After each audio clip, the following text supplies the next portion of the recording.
about his journey this season? Bruce's journey this season is one of great interest. I feel like he's really come a long way. I mean, just as we kind of teased in the panel, there's a huge. It's really hard to talk about it without giving anything away. But these last 8 episodes mark a very, very, very, very, very instrumental transition for Bruce from becoming a boy to a man, and not just any man, but the Batman. And his journey will accelerate and intensify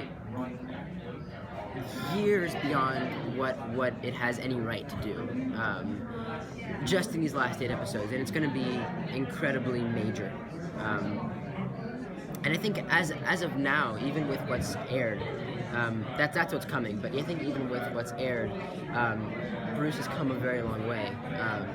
I think he learned a lot in the last episode that aired with Jerome.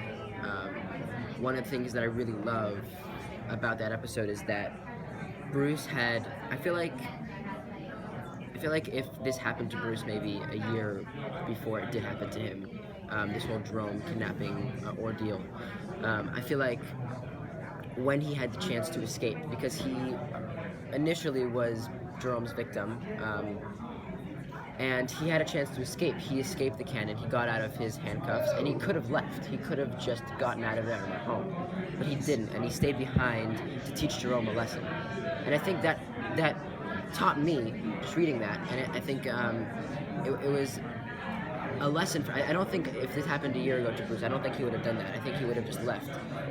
But what it taught me was that Bruce cares about the citizens of Gotham, and obviously that's foreshadowing to what's going to come. He cares so much that he's going to eventually take it upon himself the responsibility to protect them from the evils that are out there. But he wanted to teach Jerome a lesson. He wanted to say, "This, you've caused so much pain to all the people that are around me, all these people that I really, really genuinely care about." In addition to, at that time, Bruce thinks that Jerome killed Alfred, which is also a big player in his decisions. But he goes out and he says, "I'm going to inflict this pain on you."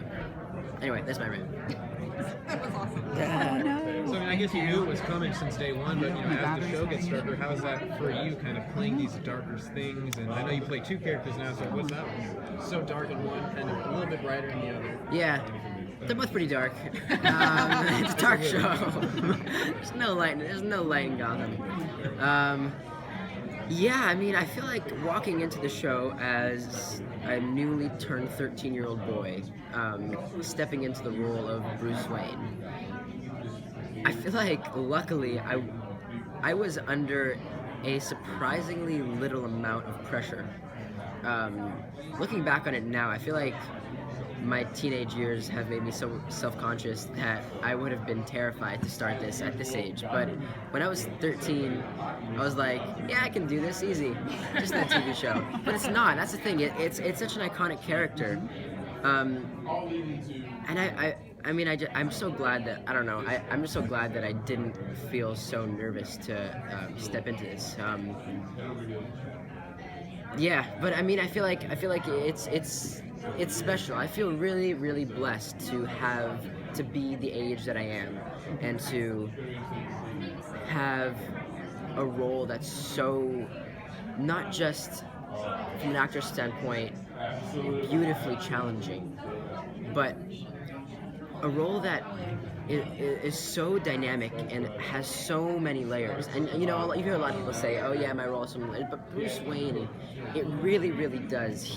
You're constantly learning new things about him. You're constantly, and he's so conflicted inside that I don't think I could have landed a better role at any age, especially at this one.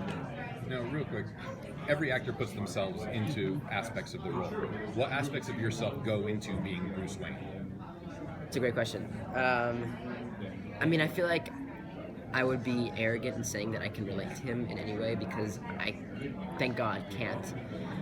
He's been through so much, and I can't even imagine what that would do to somebody. I mean, I've had to try to imagine, obviously, to play him, but I feel like I don't know. I feel like if I say any quality of myself that I bring into the role, I would just be arrogant. Honestly, because Bruce is so amazing, and I mean he's not real, but I feel like I just want to bow down to him every single time I think about anything he does, because so I feel like I'm very determined. And that's, of course, something that a quality that Bruce shares with me, I guess. So I guess if I had to pick something, it would be that.